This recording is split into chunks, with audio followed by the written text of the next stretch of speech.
Hi hello everyone, welcome to Mapstic media. അപ്പോൾ ഇന്ന് നമ്മുടെ ഒപ്പം ഉള്ളത് ഒരു അതുല്യനായ ഒരു കലാകാരനാണ് അല്ലേ?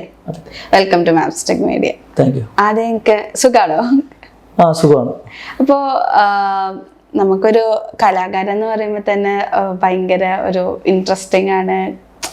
എന്തൊക്കെ ചെയ്യാൻ പറ്റും, അങ്ങനെ കുറെ ക്വസ്റ്റ്യൻസ് ഒക്കെ വരുമല്ലോ. അപ്പൊ ആദ്യം തന്നെ നമുക്ക് പ്രേക്ഷകർക്ക് വേണ്ടിയിട്ട് ഒന്ന് ഇൻട്രൊഡ്യൂസ് ചെയ്യാമോ നിങ്ങളെ പറ്റിയിട്ട്? ചെയ്യാലോ. എൻ്റെ പേര് മനീഷ് എന്നാണ്. ഞാൻ എൻ്റെ സ്വന്തം നാട് പത്തനംതിട്ട റാന്നിയിലാണ്. ഞാനിപ്പോൾ വർക്ക് ചെയ്യുന്നത് ആലുവ സഹായം എന്ന് പറഞ്ഞ ഷോറൂമിലാണ് വർക്ക് ചെയ്തുകൊണ്ടിരിക്കുന്നത്. പിന്നെ ഇടയ്ക്ക് ചെറിയൊരു പ്രോഗ്രാമിന് പോകാറുണ്ട്. അങ്ങനെ ജീവിതം മുന്നോട്ട് പോകുന്നു. നമ്മളിപ്പോൾ മനീഷിന്റെ വിശേഷം സംസാരിച്ചു. വീട്ടിൽ ആരൊക്കെയുണ്ട്? വീട്ടിൽ അച്ഛനും അമ്മ, അനിയൻ, അനിയൻ്റെ വൈഫ്, കുട്ടികൾ. അപ്പോൾ അവരുടെ വിശേഷമൊക്കെ എങ്ങനെയാണ്? അവർ കുഴപ്പമൊന്നുമില്ല, സുഖമായിട്ട് പോകുന്നു. പിന്നെ കുട്ടികളൊക്കെ പഠിക്കുകയാണ്. അനിയൻ്റെ സുഖമായിട്ട് പോകുന്നു. എൻ്റെ കല്യാണമൊക്കെ നോക്കുന്നുണ്ട്, റെഡി ആയിട്ടില്ല. അപ്പൊ ഈ ഇപ്പൊ ചെറുപ്പം മുതലേ മിമിക്രി അങ്ങനെയൊക്കെ ആഗ്രഹം ഉണ്ടെന്നൊക്കെ പറഞ്ഞിട്ടുണ്ടല്ലോ. അപ്പൊ എന്തെങ്കിലും ഒരു മാറ്റി നിർത്തപ്പെടുന്ന ഒരു അവസ്ഥയോ അല്ലെങ്കിൽ അങ്ങനെ എന്തെങ്കിലും ഉണ്ടായിട്ടുണ്ടോ? മാറ്റി നിർത്തപ്പെടുന്ന ഒരു അവസ്ഥ ഉണ്ടായിട്ടില്ല. ഞാൻ സ്വയം മാറി നിന്നിട്ടുണ്ട്. അതൊരു വലിയ കഥയാണ്. അത് എന്താ പറയാ, മറ്റുള്ളവർക്ക് കൊടുക്കുന്ന ഒരു എന്താ പറയാ, ഒരു മോട്ടിവേഷൻ കൂടിയാണ്. ആ സമയത്ത് ഞാൻ സ്വയം മാറി നിന്നിട്ടുണ്ട്. കാരണം എന്ന് പറഞ്ഞു കഴിഞ്ഞാൽ എൻ്റെ കാലിന് ചെറിയൊരു പ്രശ്നം ഉണ്ടായിരുന്നു. അതിപ്പം കുഴപ്പമില്ല. ആ സമയത്ത് എനിക്ക് ജനിച്ചപ്പോഴേ ഉള്ളതാണ്. കാലിന് ചെറിയൊരു പ്രശ്നം ഉണ്ടായിരുന്നു. ആ സമയത്ത് എനിക്ക് നാണക്കേട് എനിക്കുണ്ടായിരുന്നു. കാരണം എൻ്റെ കുറവുകൾ ആരും അറിയില്ല എന്നൊരു ഇതെനിക്കുണ്ടായിരുന്നു. അന്നെനിക്ക് എൻ്റെ വിവരക്കേട് കൊണ്ടാണ് അത് അങ്ങനെ പറ്റിയത്. ആ സമയത്തൊക്കെ ഞാൻ മിമിക്രി ചെയ്യാൻ നേരത്ത് ഒത്തിരി നിർബന്ധിക്കുമ്പോൾ മാത്രമേ ഞാൻ ചെയ്യത്തുള്ളായിരുന്നു. കാരണം മറ്റുള്ളവരത് കാണാതിരിക്കാൻ വേണ്ടി ഞാൻ പോകത്തില്ലായിരുന്നു. ഒരു ഇൻഫീരിയോറിറ്റി കോംപ്ലക്സ്. നമ്മള് നടക്കുന്ന ആരും കാണുന്ന ഇഷ്ടമല്ല. നമുക്ക് വിഷമമാണോ എന്തോന്ന് എനിക്കത് ആ സമയത്ത് എനിക്ക് പറയാൻ അറിയത്തില്ലായിരുന്നു. ഇങ്ങനെ ആ ഒരു റീസൺ കൊണ്ട് എപ്പോഴെങ്കിലും മാറ്റി നിർത്തപ്പെടുക അല്ലെങ്കിൽ ആരെങ്കിലും കളിയാക്കുക അങ്ങനെ എന്തെങ്കിലും ഉണ്ടായിട്ടുണ്ടോ? അതെന്റെ കേൾക്കാൻ ചെയ്തിട്ടില്ല. അങ്ങനെ ആരും മാറ്റി നിർത്തിയിട്ടില്ല. എന്റെ നല്ല കൂട്ടുകാർ ഇഷ്ടം പോലെ ഉണ്ടായിരുന്നു. ഞാൻ ആ സമയത്ത് ക്രിക്കറ്റ് കളിക്കുമായിരുന്നു, നല്ലപോലെ ബാറ്റും ചെയ്യും ബോളും ചെയ്യുമായിരുന്നു. അപ്പോൾ ഒരു പ്രാവശ്യം അങ്ങനെ ഉണ്ടായിട്ടുണ്ട്. കാരണം ഞാൻ ഒരു പ്രാവശ്യം ഇതുപോലെ ഞാൻ ക്രിക്കറ്റിന്റെ എന്നെ ക്യാപ്റ്റനാക്കി. ഞാൻ അവിടെ ചെന്ന് ടോസിലാണ്. ഞാനിപ്പോഴത്തേക്ക് ഇയാൾ കളിക്കാൻ വന്നാണോ എന്നൊക്കെ ചോദിച്ചു. അപ്പം ഞാൻ പറഞ്ഞു തനിക്ക് കളിക്കാൻ പറ്റുമെന്ന് ചോദിച്ചു. ഞാൻ പറഞ്ഞു പറ്റും. അപ്പം എൻ്റെ കൂട്ടുകാരൻ വന്നിട്ട് പറഞ്ഞു, നിങ്ങൾ ടോസിട്ട് കളി കണ്ടിട്ട് ബാക്കി പറഞ്ഞാൽ മതിയെന്ന് പറഞ്ഞു. അപ്പോൾ ഓക്കെ എന്ന് പറഞ്ഞു. അങ്ങനെ ഞങ്ങളെ കളി ജയിച്ചായിരുന്നു. ഞാൻ നല്ലപോലെ ബോൾ ചെയ്യും ബാറ്റും ചെയ്യും. പക്ഷെ അത് ഇന്നായിരുന്നെങ്കിൽ ഞാൻ എവിടെയെങ്കിലും എത്തിയാണ്. കാരണം അന്ന് മീഡിയയും കാര്യങ്ങളൊന്നും ഇല്ലല്ലോ. വീഡിയോ എടുക്കാനാണെങ്കിലും ഒന്നുമില്ല. കാലിന് എന്തോ പറ്റിയെന്ന് പറഞ്ഞില്ല, എന്തോ പറ്റിയതാണ്? അത് ജനിച്ചപ്പോഴേ ഉള്ളതാണ്. അത് കഴിഞ്ഞിട്ട് എനിക്ക് കുറെ നാൾ, ഞാൻ ഒരു 23 വയസ്സ് വരെ ഞാൻ അല്ലാതെ നടന്നു. കാലിന് ഹൈറ്റിന്റെ പ്രശ്നം ഉണ്ടായിരുന്നു. വേറെ പ്രശ്നങ്ങളൊന്നും ഇല്ല. കാലിന് ചെറിയ ഹൈറ്റ് പ്രശ്നം ഉണ്ടായിരുന്നു. അതെനിക്ക് ഭയങ്കര ബുദ്ധിമുട്ടായിട്ടുണ്ട്. കാരണം മറ്റുള്ളവർ നമ്മളൊന്നും പറഞ്ഞിട്ടില്ല, ഞാൻ സ്വയം മാറി നിന്നിട്ടുണ്ട്. കാരണം ഇതാരും അറിയണ്ട എന്ന്. പക്ഷെ അതിപ്പോ ഒരു തെറ്റായി പോകുന്നു. ഞാൻ അതിൽ കുറെ അവസരങ്ങളൊക്കെ ഞാൻ കളഞ്ഞു കുളിച്ചായിരുന്നു. ഇപ്പൊ നമ്മള് പൊതുവെ പറയാറില്ലേ, ഒരു ഇപ്പൊ അഭിനയിക്കുകയാണെങ്കിൽ എല്ലാത്തിനും പെർഫെക്റ്റ് ആണ് നോക്കുക, അല്ലെങ്കിൽ അങ്ങനെ ഒരു ഇൻഫീരിയോറിറ്റി കോംപ്ലക്സ് ആയിരുന്നോ? എനിക്ക് പറ്റുമോ, അല്ലെങ്കിൽ സിനിമയിലോട്ട് വരുമ്പോ അത് ഒരു ജഡ്ജ്മെന്റ് ആവോ എന്നൊക്കെയുള്ള ഒരു പേടിയായിരുന്നോ? അങ്ങനെ ഒരു പേടിയല്ല, അങ്ങനെ ഒരു പേടി വിഷമം ഉണ്ടായിരുന്നു. എനിക്ക് വിഷമമാണ് കൂടുതൽ. അങ്ങനെ കഴിഞ്ഞപ്പോഴത്തേക്ക് എന്താ പറയാ, എനിക്ക് അഭിനയിക്കാൻ ഭയങ്കര ആഗ്രഹമായിരുന്നു. പക്ഷെ എനിക്ക് ആൾക്കാർക്ക് എന്നെ കണ്ട് ഇഷ്ടപ്പെടും. അപ്പം തന്നെ ഞാനത് പറയാം, വേണ്ട, പോകണ്ട. കാരണം എന്താ, നമുക്ക് പ്രശ്നമുണ്ടല്ലോ. ചിലപ്പോൾ അവർ അറിഞ്ഞു കഴിയുമ്പോൾ നമ്മളെ ചെയ്യുമ്പോൾ നമുക്ക് വിഷമം ഉണ്ടാവും എന്നുള്ള ഒരു വിഷമം എനിക്കുണ്ടായിരുന്നു. അത് കഴിഞ്ഞിട്ട് ഞാൻ പിന്നെ ആഗ്രഹങ്ങൾ ഉള്ളിൽ കൊണ്ട് നടന്നു. ഒത്തിരി പഠിക്കുമായിരുന്നു. പഠിക്കുന്ന സമയത്തൊന്നും കുഴപ്പമില്ലായിരുന്നു. ടീച്ചേഴ്സിനൊക്കെ ഭയങ്കര കാര്യമായിരുന്നു. പിന്നെ എന്ന് വെച്ചാൽ അറിയാവുന്നവർക്ക് അറിയാം, പുതിയൊരാളെ അറിയിക്കാൻ എനിക്ക് താല്പര്യമില്ല.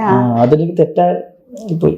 ഒരു എംപത്തി അല്ലെങ്കിൽ സിമ്പത്തി, അത് അങ്ങനെ ഒരു കണ്ണിലൂടെ കാണുമെന്ന് വിചാരിച്ചിട്ടാണോ? അതെനിക്ക് അങ്ങനെ പറയാൻ അറിയത്തില്ല. പക്ഷെ എന്റെ കുറവുകൾ ആരും അറിയാൻ പാടില്ല, അങ്ങനെ ഒരു ചിന്തയായിരുന്നു ആ സമയത്ത് കേട്ടോ. പിന്നെ ഞാനൊരു 23 വയസ്സ് പ്രായം കഴിഞ്ഞപ്പോൾ തൊട്ട് ഞാൻ ഞാനിവിടെ ആലുവയിൽ വരുന്ന സമയത്ത് എനിക്ക് 21 വയസ്സുള്ളായിരുന്നു. ഇവിടെ വന്ന് 2-3-4 വർഷം ഞാൻ ഇങ്ങനെ നടന്നു. കാലം ചെറിയ പ്രശ്നം. അപ്പൊ ആൾക്കാർ നമ്മൾ നടക്കുമ്പോൾ നോക്കുമല്ലോ. അതൊന്നും എനിക്ക് ഭയങ്കര ബുദ്ധിമുട്ടായിരുന്നു, വിഷമമായിരുന്നു. അതുകൊണ്ടാണെന്ന് എനിക്കറിയത്തില്ല. അത് കഴിഞ്ഞിട്ട് ഞാൻ അന്ന് ഇവിടെ വന്നിട്ട് ഞങ്ങൾ കളിക്കാൻ പോകുമായിരുന്നു. അപ്പൊ നമ്മുടെ ഈ ഹാൻഡിക്യാപ്പിന്റെ കളിക്ക് പോയി. അപ്പോൾ സതീഷ് എന്ന് പറഞ്ഞ ചേട്ടനുണ്ട്. പുള്ളി ഇതൊക്കെ ചെയ്യുന്നതാണ്, ഈ വെപ്പുകാലും കാര്യങ്ങളൊക്കെ ചെയ്യുന്നതാണ്. അപ്പൊ പുള്ളി എന്നോട് ചോദിച്ചു, എന്നെ പരിശോധിച്ചിട്ട് പറഞ്ഞു, കാലിന് നല്ല ബലമുണ്ട്, 2 കാലിനും സെയിം ബലമാണ്. പുള്ളി പറഞ്ഞു, നിനക്ക് നേരെ നടക്കാൻ ആഗ്രഹം ഉണ്ടെന്ന് ചോദിച്ചു. ഞാൻ പറഞ്ഞു, ഉണ്ട് കേട്ടോ. അപ്പൊ നമുക്കൊരു സംഭവം ചെയ്യാമെന്ന് പറഞ്ഞു. ഞാൻ പറഞ്ഞു, നടക്കൂല, വേണ്ട, ഒത്തിരി പേര് നോക്കിയതാ. അങ്ങനെ ഒരു വർഷം കഴിഞ്ഞിട്ട് ഞാൻ പുള്ളി അങ്ങോട്ട് വിളിച്ചതിന് ശേഷം പുള്ളി ചെയ്യാൻ പറഞ്ഞു. അങ്ങനെ ചെയ്തതിന് ശേഷം ഇപ്പൊ എനിക്ക് കുഴപ്പമില്ല. ഇപ്പൊ നല്ല രീതിയിൽ നടക്കാൻ പറ്റും, എല്ലാം പറ്റും, ഓടാൻ പറ്റും. അങ്ങനെ കഴിഞ്ഞപ്പോഴത്തേക്ക് പിന്നെ എനിക്ക് പ്രോഗ്രാം ചെയ്യാനൊക്കെ ഒരു മടിയില്ലാണ്ടായി. അപ്പൊ ശരിക്കും പറഞ്ഞാല് ഇപ്പൊ ഇപ്പത്തെ ഒരു കാലത്ത് എനിക്ക് തോന്നിയ ഒരു കാര്യം, വൈകല്യങ്ങളെ മറികടന്നിട്ട് എല്ലാവരും അവരുടെ സ്വപ്നങ്ങൾ നേടിപ്പിടിക്കാൻ നോക്കാണ്. അപ്പൊ ആ ഒരു തോട്ട് ആ സമയത്ത് ഉണ്ടായിരുന്നെങ്കിൽ ഇത്രയും ലേറ്റ് ആയി പോയില്ല എന്നുള്ള തോന്നുന്നു. ഒരിക്കലും ഇല്ല. ഞാൻ എന്നെ എവിടെയെങ്കിലും, കാരണം എനിക്ക് ഒരുപാട് കഴിവുകൾ ദൈവം തന്നിട്ടുണ്ടായിരുന്നു. കാരണം ഞാൻ മറ്റേ ഈ ക്രോസ് പോകുന്ന കമ്പിയില്ലേ, ആ കമ്പിയൊക്കെ കയറി അങ്ങനെ അറ്റം വരെ പോകും. വേറെ ആരും അങ്ങനെ ചെയ്യത്തില്ല. ഞാൻ പഠിക്കുന്ന കാലത്ത് പിന്നെ മരത്തെ കയറുമായിരുന്നു. ഭയങ്കര സ്പീഡായിരുന്നു. 3-4 ഡെസ്കിന് മുകളിൽ ചാടുമായിരുന്നു. ആ സമയത്ത് അതെല്ലാം ചെയ്യുമായിരുന്നു. പക്ഷേ എന്നിട്ടും അത് നമ്മുടെ കൂട്ടുകാരുടെ മുന്നിലുള്ളൂ, അറിയാൻ പറ്റില്ല, ഞാൻ ചെയ്യത്തില്ലായിരുന്നു. അപ്പൊ അവർക്ക് നമ്മുടെ പ്രശ്നങ്ങൾ അറിയാം. പിന്നെ പറയുന്നത് മരത്തെ കയറും, പിന്നെ വെള്ളത്തിൽ കൂടെ ചാടും, അങ്ങനൊക്കെ ഒരുപാട് കാര്യങ്ങൾ ചെയ്തിട്ടുണ്ടായിരുന്നു. ഇപ്പൊ മനീഷിനുണ്ടായൊരു സിറ്റുവേഷൻ എന്ന് പറഞ്ഞാല് ഒരു പേടിയാണ്, അയ്യോ ബാക്കിയുള്ളവർ അറിയുമ്പോൾ എന്തായിരിക്കും അവരുടെ റിയാക്ഷൻ, അതൊക്കെ. എനിക്ക് തോന്നുന്നു പൊതുവെ ഇങ്ങനത്തെ ഒരു സിറ്റുവേഷൻ അല്ലാത്തവരാണെങ്കിലും ഒരുപാട് കാര്യങ്ങളൊക്കെ പേടിക്കാറുണ്ട്. അയ്യോ സൊസൈറ്റി എന്ത് പറയും, ആൾക്കാരെന്ത് പറയും എന്നൊക്കെ. ശരിക്കും ആ ഒരു ചിന്ത പലപ്പോഴും നമ്മുടെ സ്വപ്നങ്ങൾക്കൊരു തടയിടുമെന്ന് തോന്നിയിട്ടുണ്ടോ? ആ ഒരു സിറ്റുവേഷനിലൂടെ പോയ ഒരാളെന്ന നിലയിൽ എന്താ പറയാനുള്ളത്? എനിക്ക് ഒന്നേ പറയാനുള്ളൂ, നമ്മൾ ഒരിക്കലും നമ്മുടെ കുറവുകളാണെങ്കിലും നമ്മൾക്ക് എന്തുവാണെങ്കിലും അത് നമ്മൾ അക്സെപ്റ്റ് ചെയ്യണം സ്വന്തം. ആദ്യമേ എനിക്കിങ്ങനെ ഒരു പ്രശ്നമുണ്ട്. ഇപ്പൊ ചില കാലത്തിൽ ഞാൻ ഭയങ്കരമായിട്ട് കറുത്തു പോയ ആളാണ്, അവർ വെളുത്ത ആളാണ്. അങ്ങനല്ല, നമുക്ക് ദൈവം എന്ത് തന്നേക്കുന്നു അത് നമ്മളത് ഇത് ചെയ്യണം, ഡെവലപ്പ് ചെയ്യണം. നമ്മളത് അക്സെപ്റ്റ് ചെയ്യണം, എന്നാലും നമുക്കത് പറ്റത്തുള്ളൂ. അത് അക്സെപ്റ്റ് ചെയ്ത് മുന്നോട്ട്. അതെ, എനിക്ക് ഭയങ്കര നഷ്ടങ്ങളാണ് എൻ്റെ ജീവിതത്തിൽ ഉണ്ടായിരിക്കുന്നത്. ശരിക്കും നഷ്ടം ഉണ്ടായിട്ടുണ്ട്. കാരണം ഞാൻ അന്നങ്ങനെ മാറി നിന്നില്ലായിരുന്നെങ്കിൽ. എനിക്ക് തോന്നുന്നു മനീഷിന്റെ ആ ഈ ഒരു ഇപ്പൊ പറഞ്ഞ കാര്യം എല്ലാവരും കേൾക്കണം. കാരണം ഇതേപോലെ ഒരുപാട് പേര് എന്ത് മറ്റുള്ളവർ ചിന്തിക്കുന്നു പറഞ്ഞിട്ട് അവരുടെ കഴിവുകൾ ഇങ്ങനെ മൂടി വെക്കാറുണ്ട്. അപ്പൊ അവർക്കുള്ള എന്തൊരു എക്സാമ്പിൾ ആണ് മനീഷിന്റെ ലൈഫ്. അതെ ആണ്, ഞാനത് കാര്യമായിട്ട് പറഞ്ഞാണത്. നമ്മൾ ഒരിക്കലും അങ്ങനെ ചെയ്യരുത്. കാരണം നമ്മളുടെ കുറവുകളെ നമ്മൾ അംഗീകരിക്കണം. കാരണം നമ്മൾ നമ്മളെ സ്നേഹിക്കണം. ഇപ്പൊ ഈശ്വരൻ അവൻ അത് കൊടുത്ത് എനിക്കിത് തന്നില്ല, അങ്ങനെ നമ്മൾ ചിന്തിച്ചിട്ട് കാര്യമില്ല. ഞാൻ ഇന്നും ഇത് ഇപ്പോൾ പറയണമെന്ന് ഓർത്താണ്, എങ്കിലും ഞാൻ പറയുകയാണ്. എന്നെ കേൾക്കുന്ന എല്ലാവരും, എന്നെ കേൾക്കുന്ന എൻ്റെ ഇനിയും വരാതിരിക്കുന്ന തലമുറയാണെങ്കിൽ ഇപ്പോൾ ഈ വീഡിയോ കാണൂല, അവരും കുട്ടികളെല്ലാവരും പ്രായമുള്ളവരാണെങ്കിൽ എല്ലാവരും നമ്മളായിട്ട് തന്നെ ജീവിക്കണം. മനസ്സിലായി? നമുക്ക് നമ്മുടെ കുറവുകൾ നമ്മൾ ഒരിക്കലും, അത് ഈശ്വരൻ നമുക്ക് തന്നതാണ്. ഇപ്പൊ നമുക്ക് ഒന്നും തന്നിട്ടുണ്ടെങ്കിൽ നമുക്ക് വേറെ കഴിവ് ദൈവം തന്നിട്ടുണ്ട്. അപ്പൊ ഞാൻ ഇപ്പൊ സതീഷേട്ടൻ എന്ന് പറഞ്ഞ ആളെ ഞാൻ ദൈവത്തെ പോലെ കാണുന്നത്. പുള്ളിയാണ് കാരണമാണ് എനിക്ക് ഇങ്ങനെ നടക്കുന്നത്. നല്ലതായിട്ട് ഇപ്പൊ എനിക്ക് സ്റ്റേജിൽ എത്ര നേരം വേണമെങ്കിലും നിൽക്കാം, എന്തോരം വേണമെങ്കിലും നടക്കാം, ഇല്ല വണ്ടി ഓടിക്കാം, എന്ത് വണ്ടി വേണമെങ്കിലും ഓടിക്കാം, എല്ലാം ചെയ്യാം. അപ്പൊ ഇതേപോലെ ഇങ്ങനത്തെ ഒരുപാട് പേരെ ഹെൽപ്പ് ചെയ്യാൻ ഒരു ദൈവത്തിന്റെ കൈ പോലെ ആരെങ്കിലും ഒക്കെ ഒരാളുണ്ടാവും അല്ലേ? ഉണ്ടാവും. അങ്ങനെ വന്നതാണ്. ഞാൻ ഇപ്പൊ ഞങ്ങളുടെ ബോസ്, ഞങ്ങളുടെ ഷോറൂമിന്റെ ബോസ്, പുള്ളിയൊക്കെ നമ്മൾ ഒരുപാട് സ്നേഹിക്കുന്നുണ്ട്. കാരണം ഇപ്പൊ പ്രോഗ്രാം ഉണ്ടെന്ന് പറയുമ്പോൾ മനീഷ് പൊക്കോളാൻ പറഞ്ഞു. അങ്ങനെ നമ്മൾ ഹെൽപ്പ് ചെയ്യാറുണ്ട് ഒത്തിരി. അങ്ങനെ ഒരുപാട് കൂട്ടുകാരുണ്ട്, ഇഷ്ടംപോലെ കൂട്ടുകാരുണ്ട്. നമ്മളൊന്നിനും മാറ്റി നിർത്തിയിട്ടില്ല. പക്ഷെ ഞാൻ സ്വയം മാറി നിന്നിട്ടുണ്ട്. എനിക്ക് തോന്നുന്നു അതൊരു പേടി, ഒരു സൊസൈറ്റിയിൽ ഉണ്ടാവുന്ന താനെ വരുന്ന ഒരു പേടി കൊണ്ടായിരിക്കും. പേടിയുടെ മാത്രമല്ല, ഞങ്ങളുടെ എന്റെ ബന്ധുക്കൾ ഒരുപാട് പേരുണ്ട്. ഞങ്ങളുടെ കുടുംബത്തിലൊന്നും ആർക്കും ഇങ്ങനെ ഇല്ല, എനിക്ക് മാത്രമേ ഉള്ളൂ. അവരെന്നെ എങ്ങനെ കാണും എന്നൊക്കെ ഉള്ളൊരു ചിന്തയായിരുന്നു എനിക്ക്. പക്ഷെ എനിക്കിപ്പോ അതൊന്നൊരു പ്രശ്നമല്ല. നമുക്ക് അത്യാവശ്യം നമുക്ക് ഈശ്വരൻ നമുക്ക് ദൈവം കഴിവ് തന്നിട്ടുണ്ട്.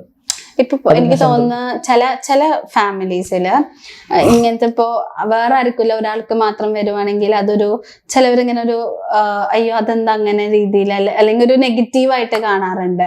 അങ്ങനത്തെ എന്തെങ്കിലും ഉണ്ടായിട്ടുണ്ടോ കുടുംബത്തിലോ? ഇല്ല, അങ്ങനെയൊന്നും ഉണ്ടായിട്ടില്ല. എനിക്ക് എന്റെ അറിവിലായിരുന്നു ഇതില്ല. ഞാൻ ഏറ്റവും കടപ്പെട്ടിരിക്കുന്ന എന്റെ അച്ഛനോടും അമ്മയോടാണ്. കാരണം എനിക്ക് ഇങ്ങനെ ഉണ്ടായിട്ടും അവര് ദൈവത്തെ പോലെയാണ് അവർ നമ്മളെ നോക്കിയത്. കാണപ്പെട്ട ദൈവം അച്ഛനും അമ്മയാണ്. ശരി, അങ്ങനത്തെ ഒരു അച്ഛനും അമ്മേനെയും അല്ലെങ്കിൽ കുടുംബക്കാരെയും ഫ്രണ്ട്സിനൊക്കെ കിട്ടുന്നതാണ് വലിയൊരു ഇതാണ്. അതായത് ഞങ്ങളുടെ അമ്മ പ്രസവിച്ചിട്ട് എന്നെ കൊണ്ട് കൊടുത്തത് അച്ഛൻ്റെ അമ്മയുടെ കയ്യിലാണ്. അച്ഛൻ്റെ അമ്മ ഭയങ്കര കരച്ചിലായിരുന്നു. കാരണം ഞങ്ങളുടെ കുടുംബത്തിൽ എനിക്ക് മാത്രമല്ല വന്നത്. അന്ന് ഡോക്ടർ പറഞ്ഞു ഭാവിയിൽ ഇവൻ ആരെങ്കിലും എന്തെങ്കിലും ആയിത്തീരും, വിഷമിപ്പിക്കരുതെന്നൊക്കെയാണ് എൻ്റെ അച്ഛമ്മ പറഞ്ഞ കഥയാണ് കേട്ടോ. ആ ഡോക്ടർ അച്ഛമ്മയോട് പറഞ്ഞു ഇവൻ ഭാവിയിൽ എന്തെങ്കിലും ആയിത്തീരും, ഇവനെ വിഷമിപ്പിക്കരുത്, ഇവനെ നല്ലതായിട്ട് വളർത്തണം, ദുഃഖിപ്പിക്കരുതെന്ന്. അതൊന്നും ഉണ്ടായിട്ടില്ല കേട്ടോ. പക്ഷെ ഞാൻ അവരോട് ദേഷ്യപ്പെട്ടാലും ദേഷ്യമൊന്നും എന്നോട് കാണിച്ചിട്ടില്ല. ഈ പറഞ്ഞ പോലെ തന്നെ അവരുടെ ആഗ്രഹങ്ങളൊക്കെ പോലെ തന്നെ നടക്കട്ടെ, വലിയ വലിയ ഉയരങ്ങളെ കീഴടക്കട്ടെ എന്ന് ആശംസിക്കുന്നു. എനിക്ക് എന്റെ രാഹുൽ എന്ന് പറഞ്ഞാൽ ഞാൻ പോകുന്ന വേദികളിൽ അമ്മയും അച്ഛനും വേണം. ഉം. ഇപ്പോൾ ഒരു സ്റ്റേജിലൊക്കെ അമ്മയെ കയറി ഒരു മൊമെന്റ് മേടിച്ചിട്ടുണ്ടായിരുന്നു. കാരണം ഞാൻ അന്ന് അവിടെ ഇല്ലായിരുന്നു, അമ്മയെ മേടിച്ചത്. അവർക്കതൊരു വലിയൊരു പിന്നുണ്ടായിരുന്നു, ഭയങ്കര സന്തോഷമായിരുന്നു. കാരണം എന്നെ തള്ളി പറഞ്ഞിട്ടുണ്ട്, ഇഷ്ടംപോലെ ആൾക്കാർ തള്ളി പറഞ്ഞിട്ടുണ്ട്, ഇവനൊന്നും ആവത്തില്ല. അപ്പൊ ഒക്കെ അമ്മയ്ക്ക് വിഷമം ഉണ്ടായിട്ടുണ്ട് ആ സമയത്തൊക്കെ, ഇവൻ എന്ത് ചെയ്യും അങ്ങനെ. അവര് അങ്ങനെ മനസ്സറിഞ്ഞിട്ട് ഇപ്പൊ അമ്മമാര് പറയാറുണ്ടല്ലോ, അമ്മമാരിങ്ങനെ മനസ്സറിഞ്ഞിട്ട് ഒരു കാര്യം ആഗ്രഹിക്കും അത് എന്തായാലും നേടുമെന്നുള്ളത്. അങ്ങനെ തന്നെ അത് ഇന്നും ഇന്ന് ഞങ്ങൾ അമ്മ അച്ഛനും വിഷമിക്കുന്നുണ്ടാവും, നമുക്കൊരു പ്രശ്നമല്ല. ഇപ്പൊ ഞാൻ ഇവിടെ ഇങ്ങനെ നിൽക്കുന്നു, നിങ്ങളുടെ മുന്നിൽ ഇരിക്കുന്നു, പ്രോഗ്രാമൊക്കെ ചെയ്യുമ്പോൾ ഇപ്പൊ അവർക്ക് സന്തോഷമായി. കാരണം നമ്മൾ ജീവിക്കുന്ന ഉറപ്പായി, തളർന്നു പോകത്തില്ല എന്ന് ഉറപ്പായി. അതെ, കൂടുതൽ ശക്തി പ്രാപിച്ചിട്ട് എല്ലാം നേടിയെടുക്കട്ടെ. അത് തന്നെ ഞാൻ ഇന്നും പറയുകയാണ്, വീണ്ടും പറയുകയാണ്, ആരുടെയും കുറവുകൾ വെച്ചിട്ട് ആരും പുറമോട്ടിരിക്കരുത്, എല്ലാവരും മുന്നോട്ട് തന്നെ വരണം. ഇഷ്ടം പോലെ ബിബിൻ ചേട്ടൻ, സിനിമാ നടൻ ബിബിൻ ചേട്ടൻ, പിന്നെ നമ്മുടെ കൊച്ചു പ്രദീപ് എന്ന ചേട്ടൻ, ആ ചേട്ടന്, പിന്നെ നമ്മുടെ പക്രു ചേട്ടൻ, അവരൊക്കെ ജീവിതത്തിൽ സക്സസ് ആയി. എന്തുകൊണ്ട് എനിക്കായിക്കൂടാ എന്ന് ഞാൻ ചിന്തിച്ചു. ശരിയാണ്, അങ്ങനെ ചിന്തിക്കണം. അങ്ങനെ ഓരോരുത്തരും കളിയാക്കുന്നവര് കളിയാക്കട്ടെ, നമുക്കൊരു പ്രശ്നമല്ല. പക്ഷെ അവര് വേറെ ഓരോ കഴിവിലൂടെ അവരെ പ്രൂവ് ചെയ്തു അവരുടെ കഴിവുകള്, അല്ലേ? അതെ, ഇപ്പൊ ഞാനും അതിലൂടെ സഞ്ചരിച്ചുകൊണ്ടിരിക്കുകയാണ്. ഇപ്പൊ മിമിക്രിയാണ്, ഞാൻ മിമിക്രി ചെയ്യുന്നുണ്ട്, ചെറുതായിട്ട് പാട്ട് പാടും, ചെറുതായിട്ട്. പിന്നെ എന്താ പറയാ, അഭിനയിക്കണം എന്നൊക്കെ ആഗ്രഹമുണ്ട്, ചെയ്യുന്നുണ്ട്, അങ്ങനെയൊക്കെ.